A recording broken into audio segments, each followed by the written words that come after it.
We are recording. Let's see the temperature of the tea. We should probably not be picking up and putting tea down because it goes thud, thud, thud. It's fine. I do it all the time. I know. You're like, yeah, it's a problem. Okay. All right, GTG. Let's go. Cool. All right. Hey, what's up, beautiful Jellyfish? It's Tracy. And Paul. This is my husband, in case you are new here, the Jellyfish fan. We're in this video, we're going to be talking about Kamigawa. I'm wearing my glasses, which I know you guys have probably never seen me with my glasses before, but the camera is this way, and it's very far away from me right now, so I need this. Not that you really need to see the camera? Not really, but I just want to, what if I have something wild's going on? I don't know. So whatever, okay. Would you not want to notice? Ooh, that's true. Okay, so Kamigawa, how do you feel? Some of the art a little out there don't really look like magic cards, which, as we all know, Tracy has strong opinions on. But it feels a lot like Theros again, very enchantment focused. Okay. Just kind of different styling to it. And then we have the ninjas now. Yeah. But it feels like kind of a slightly different Theros to me. I think the set overall feels like the enchantments and then the ninjas, and that kind of feels like what the set is. And I feel like there's not a lot of cards that don't really do those things. So I'm not a huge fan. I mean, you care a lot about the enchantments than I do, and then the ninjas don't really care about. But I feel like if you have a ninja tribal deck, I'm sure you're probably pretty excited about this. If you have any of the other for old ninja commanders or want to use any of these new ones. But you know how usually what happens is each color kind of has their own thing?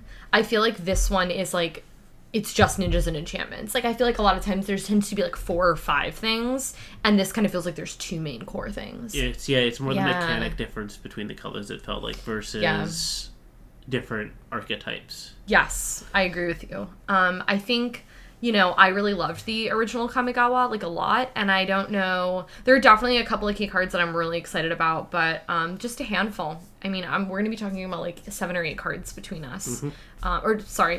Each. Sorry, not between us. You ready to get started? Sure. Okay, cool. So we're going to go from Paul's excited about a card, I'm excited about a card, and then we have 2 at the end that we're both excited for. So, first card. So this is Invoke Justice. It's 5 mana, 4 white, and for the decks I'd put it in, I don't really care about that. I just put this something like Karametra or Joda.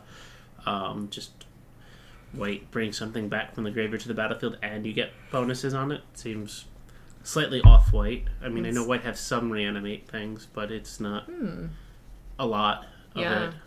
So, yeah, I thought it was an interesting card. This is a really cool card. Yeah, I think the invokes are actually really cool for what they are. I think what'll trip a lot of people up is the quadruple of the certain colors. So if you're putting this in multiple colors, it can be a little sticky. But I think if you're playing this in monocolored and potentially even 2-color, depending on your symbols. Yeah, well, so Karametra would be dual color, but I pump out lands like nobody's business in that deck. Or like Joda, where you don't actually care about the colors. And you know what this card feels like, though? This card doesn't feel like a mono-white card. It feels like a green card and a black card together, because black does the reanimating, green tends to do white does +1/+1 counters too. White does both of these, but not very well typically, not very well. Or for very obscene costs. I also think you have Raya or Rhea, whatever her name is, the Dawnbringer. It's 9 mana white angel. Rhea Dawnbringer. We said Raya. We were talking about Disney movies yesterday. We had a whole long conversation about Disney movies. This is a cool card. Done? Yeah. Cool. Okay. Okay. So, Jin-Gitaxis. Okay. So, I originally with the Praetors, I thought that the Praetors were very, very powerful. I think the original Jin-Gitaxis they were super OP. Very OP. Maybe the red one. The red one too. Truthfully, I can't even tell you what the red one does. That's how little I care about it. It gives your things haste. Which is fine, but there could be better things. There's better things in the world that give haste, I feel like. I love the original, the original Praetors. Sheldred is one of my favorite Magic cards. So seeing Jin-Gitaxis get printed, so I'm obviously going to put this in Riku, and I think if you have any sort of copy spell, you're probably gonna put Jin-Gitaxis in there. And it's not even just that ability; it's the second ability, which is whenever an opponent casts an artifact, instant or sorcery, counter it.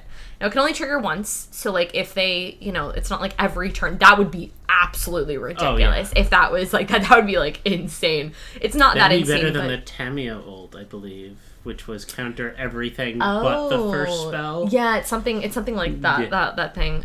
Which if you had both of these, then you just counter every spell. It seems a little ridiculous. Yes. But I like Jin-Gitaxis a lot. He's definitely on the higher curve for me in that deck. But this is a card that you play, and people need to deal with it ASAP. And I think that Riku needed a little bit of like that push to get there. So I'm really excited about this card. This is probably the card that I'm most excited about. I'm slightly excited about it, but more because it's a Predator, which means potentially Mirrodin or New Phyrexia. Well, we're gonna segue into this. Segues really nicely into this card. Tamiyo, the completed Sage. I'm hoping this completed mechanic is a thing that keeps happening because it's interesting, and I'm wondering if it's going to be tied to Phyrexians. But we also have a hybrid Phyrexian mana symbol, which I think is the first time we've ever seen that. I think you're right. Which is really cool. It is really and I thought we were never going to see Phyrexian mana again after a bunch of those cards got banned. And so this is exciting, and I mean, all the abilities are fine. It's just a cool card. It is. As well as you control costs. Her ultimate's so good. And she starts out with 5. Like, 5 mana for 5 loyalty is, like, really good. Yeah, spells really cost 2 less and tap it to draw a card. So, I mean, that's a great legendary artifact. I mean, it can get removed. It's not like an emblem, which is... That's true. But, so it can get removed, but it's also only 2 upticks to do. That's true. So it's not... super complicated. It's not super wild. The minus X is great. That is actually really cool. And then her uptick is like a very standard, like blue thing. I think you were mostly excited about it for the Phyrexian. Oh, definitely the completed mechanic and the Phyrexian mana symbol. Absolutely, that was super cool. I think also too in Commander, this is going to be especially really good because your life total is just so high. Like in Commander, you don't. It's just care you don't care compared to other formats. Or I mean, and even then, you have so much mana, you don't care. Depends. On what your situation is, for sure. Okay, so I'm not going to harp too much on this, but I have gotten comments about the reality chip, which is the Jellyfish. I don't need.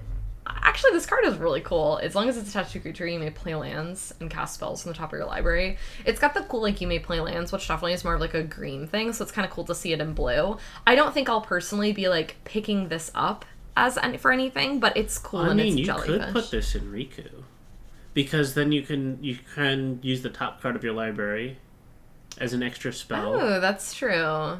So it's not unplayable for sure in Riku. It's definitely not. I think this is one of the first, aside from the Hydroid Crisis, the green blue jellyfish. Mm-hmm. I think like this is probably one of the best ones that have come out. So I mean, I don't think any jellyfish is ever going to beat Hydroid Crisis. That card's just the card is so good, man, so good. I love that card. Yeah. Okay. Now I'm kind of you've convinced me. I think I need to get this card. At first I was like, I'm just going to talk about it because like it's a jellyfish. Like I have to. It'd be a crime against my channel not to. One of these days I want to get a preview card and it better be a jellyfish. Okay. Mm-hmm. Thank you for coming to my TED Talk. Okay.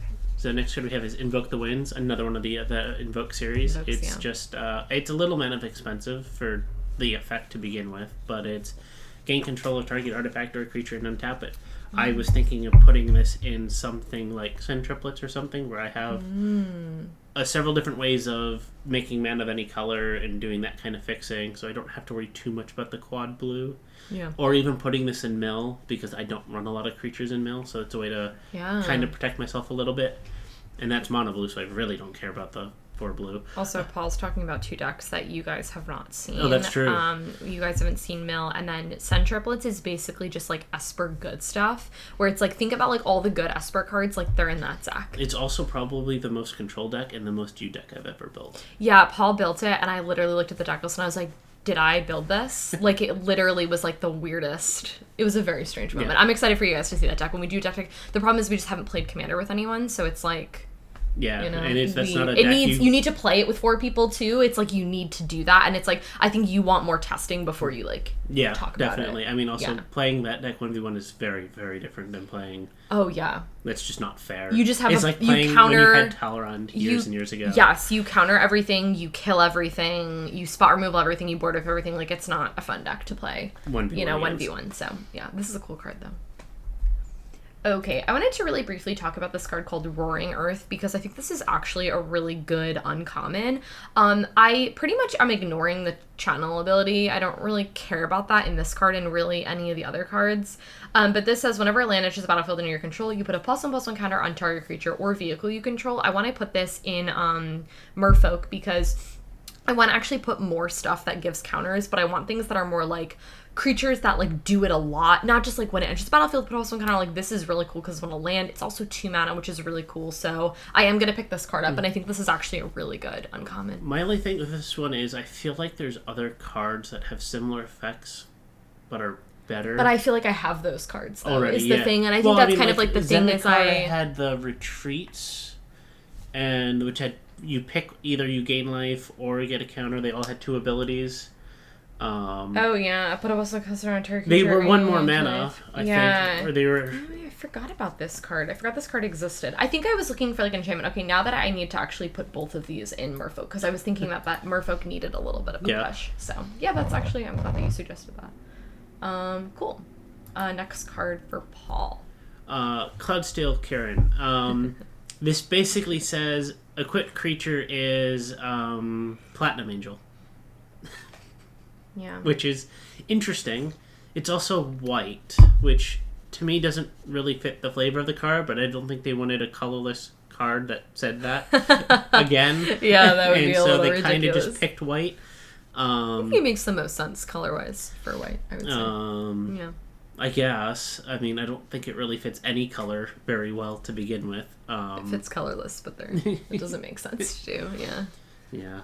It's definitely fragile. You know, Platinum Angel is also a very fragile card. I mean, it's a creature, and it's, you know, it's best in angels because they're indestructible, but it's also an artifact, so it's pretty easy to remove. But and this is also an artifact. This is also an equipment. So if you have anything that gets rid of artifacts or equipments, which you're playing Commander, you should have those things. This is also 1 more net mana than playing a Platinum Angel. That's very true. Although the plus side is, if you destroy the creature it's attached to, you still can get the ability by re-equipping it, versus if you lose Platinum Angel, you lose Platinum Angel. Platinum Angel. Very true. Very true.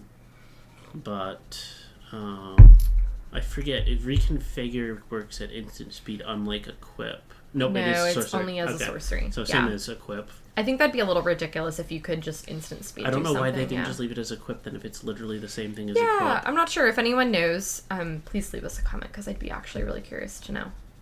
Oh, you can remove it from a creature for 5 versus Equip. You can only re-equip to a new creature. Oh, okay, so it is a little bit different. Okay. I mean, you could have just updated Equip to do the same thing, and I don't think it would mechanically have done anything different. Yeah, I don't know why they didn't do that, but...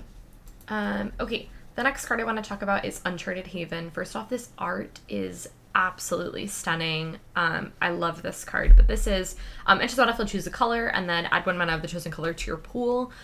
Don't really know what I'm going to put this in, if I'm going to put it in anything, but I wanted to talk about it because I think this is a really good common card in particular, and I think if you're someone who like really needs like specialty lands, but you're definitely need like a budget card, I think this is a really cool option. I think this in foil is going to be stunning. Oh, for a budget card, absolutely. This is fine because it enters tap 2, so it's slow. But it is a little bit on the slower side. It does only tap for 1 color, doesn't get you any color. But True. It is a common, so it's, you know, you can't ask too much. Yeah, I don't expect a whole lot, but I really like this card, and I think it's really pretty. Next we have Weaver of Harmony. This is just other enchantment creatures you control get +1/+1, so if you know my god deck, that would be everything. It's also an enchantment creature, so any of my, whenever an enchantment enters, effects goes. And then, more importantly, it's 1 green and tap. You copy any triggered ability from an enchantment you control. So any of the gods that have triggered abilities, like Perforos, Karametra, any of them, you can do them twice for 1 mana. You just can't do mana abilities. They had to like not make it that good. They made this card very good though. There's not a lot of gods that have mana abilities. Okay. Because Karametra's isn't a mana ability. So for you, it's totally fine. But for other people, if you were building like a deck with this for running it, you know. But this card still is very, very strong. Yeah, basically that just says if something said tap, add green, or add X amount of mana for the number of enchantments you control, let's say. I'm pretty sure there is a enchantment that does that. You couldn't copy that ability, but... I think also, too, like, this card is very strong. It's very cheap, mana-wise as well. And the fact that it just gives your enchantment creatures a buff, too, is really, really strong. So no idea what I'm taking out of the deck to put that in. The deck's kind of full, but... I'll figure it out. We'll figure it out. I feel that way all the time when I'm like, what am I going to put this out? Okay, so you don't actually know about this. I don't know about something? Wow. No. Tameshi, Reality Architect. So I think Moonfolk are so cool. I think Moonfolk have some of like the coolest art in the game, and I was really excited to see a lot of Moonfolk get printed in this set. And I actually saw this and I was like, maybe I'll build a commander deck about this because it's different than anything else I've done. First off, she's very cheap mana-wise, which I really like. I feel like a lot of my commanders tend to be on like the more expensive side of things, and she says whenever one or more non-creature permanents are returned to hand, draw a card, which is really cool because it's not just your stuff, so you can bounce your opponent's stuff, and it only triggers once each turn, so you know, can't be like absolutely ridiculous with this. But she has X and white, return a land you control to its owner's hand, return target artifact or enchantment with converted mana cost X or less from your graveyard to the battlefield, activate only as a sorcery. That's a lot of different things that you can do. She does a lot of different things. And I feel like if I built it, it would be very different from anything I would do. I would be doing white and blue, which I really like, both of those colors. And I would just be doing, like, some bounce stuff. Yeah. Cool. I think it'd be really fun. I don't know. I don't know if I'm actually going to commit to that project. But, like, maybe if, like, one day I'm, like, trading for cards with someone and they have, like, a foil one of her, you know. Maybe I'll pick her up. Paul. Next we have is Isshin, Two Heavens is One. So this is another one that doubles abilities. But if you have a creature attacking that causes a triggered ability of a permanent, you do it twice. So there's like Aurelia, where you get extra combats, so then you get 2 extra combats, which seems pretty good to me. This card feels like it should be more mana. Like, it feels like it shouldn't be 3 mana. The fact that it's 3 mana is really good. The thing is that there's not... The cards that have those really good abilities are very expensive. That's fair. So there's kind of balances it out. It kind of balances the other way. Although there's some good, like, pirates and things, but they're not in that color, really. This card feels like an interesting color scheme to me, because it feels like... The red and the white makes sense. The black makes the least sense. The black makes the least sense. I kind of almost wish this card was red and white. Also, too, then I could run it in Arene. I'm being a little greedy here, to be honest. It's a very good card, though. I don't think I have any 3-color decks, too. So if I built this would be my... That would be cool. It's funny you were saying that, because as I was looking about this, I was like, maybe, like, this as a commander. Yeah. Definitely as a commander. But no, you could slot this in something and it would still be really good. Yeah. For sure. Cool. The last card that I want to talk about before we have the 2 cards that we both want to talk about is Essence Capture. And we've seen cards that are very similar to this, but this is counter target creature spell, so you can only do that, but it is double blue, and then you put a +1 counter up to 1 target creature you control. So I want to get this, and I want to put it in Merfolk, and I want to slot another counter spell out, because I like that this gets a +1 counter, and similarly to what I was saying earlier about Merfolk, I want to put things that have more +1 counters that, like, do that in the deck, and I feel like I don't have enough right now, and I need a couple more. So if I get these 3 cards, this would be, you know, 3 extra cards that do +1 counter stuff. Even if this is only 1. It's still good. No. It is narrow, it's only creature, but, you know. I feel like most of the time those are usually, at least in EDH, typically the more threatening cards, too. Depends on what's going on the board, but sure. Yeah. Cool. And now we want to talk about the 2 cards that we both think are cool together, which is Secluded Courtyard. I mean, this is just for any tribal deck type. Yes. It's very similar to Cavern of Souls. Yes. Other than it can't be countered. Correct. So, cheap Cavern of Souls. I'm going to want this in Merfolk. And I think that's it. Because all my other things, because zombies and angels are both monocolored, so I don't need this card. And then Merfolk is my only tribal deck. That's right. Yep. Well, fairies, but I don't really have a lot of like actual fairies. I have a lot of like tokens from fairies from Alila. So I think I just need one of these. You have ladies, but that's not enough. Define that's tribe. Not a tribe, unfortunately. One day when I get princesses, this will be in there. Yeah. Okay. Last card, Farewell. Mono white Merciless Eviction, basically. Except better. I like... This card is awesome. This is the second card I'm most excited about. The first one being Jin-Gitaxis. This card's ridiculous. Because you can just choose all of them. And just exile everything. What? Who authorized this is what I need to know. It's also only 6 mana. And I feel like a lot of board wipes at 5 and 6 aren't this good. I agree. I need probably about 4 copies of this card, for sure. Just don't put it in Angels. No. The thing... So, yes and no, because depending on what the situation is, I can exile, like... Enchantments and graveyards. Enchantments and stuff, or whatever, but yeah. You obviously can't do creatures with Angels, because you're better off, I think, just running Indestructible. Or the Destroy. Destroy, everything. Yeah. But I actually like that they also tacked on the graveyards, because I think, like, I like to have, like, 1 or 2 of those abilities. Mm-hmm. Like, I feel that way about land destruction, too. Like, I like to have, like, 1 or 2 cards per deck that do that. Not something I'm going to do all the time. I don't want to run, like, a Rest in Peace. Like, that's not a card that I like to run in my commander decks, but I like to run, like, one that does... That has it as an option. As an option in case I need it. Yeah. You know, a little back pocket trick. But yeah. I could see this getting slotted in place of Merciless Eviction in basically any deck that has a Merciless Eviction. For me, it's like both. You know, I mean, if you needed to just swap a card, like a board wipe for a board wipe, if you have Merciless Eviction in there, this is... Or you could just run more board wipes. I mean, that's definitely your answer. That's usually the answer, so... Great card. Very, because I feel very like with good Merciless card. Eviction, you end up hitting yourself sometimes more. This you could be, let's say I'm playing against you, you're playing artifacts. Or artifacts and enchantments. I can completely just, like, this card, if someone plays against me and I'm playing a Leela, I'm in, like, a worlds of hurt. But I'm usually the one casting it, so it's fine. If I'm playing Karn, I'm very sad. You're very sad, yeah. I think the thing is, and I said this before in so many videos, you want different cards that do different things, and you want, like, you know, you want things that exile. And this does that. Oh, definitely. For sure. Yeah. Great card. So, overall, I'd say the cards that I'm excited about, I'm very excited about, you know. Yeah, but we're not getting a box, so, you know. Not for this one. No. Maybe the next set. Yeah. I don't remember what the next set is, though. I couldn't even tell you. Don't even know. But, there was something coming up that had looked cool, but I don't remember what it was now. Yeah, I couldn't even tell you anything that's coming out this year. I have no idea. Alright guys, well that is it for this video. Thank you guys so much for hanging out with us. Let me know what cards you guys are excited about for Kamigawa. If you're not excited about it, let me know in the comment below. And if you're picking up a box, let me know. That's it. Thanks for hanging out. Alright.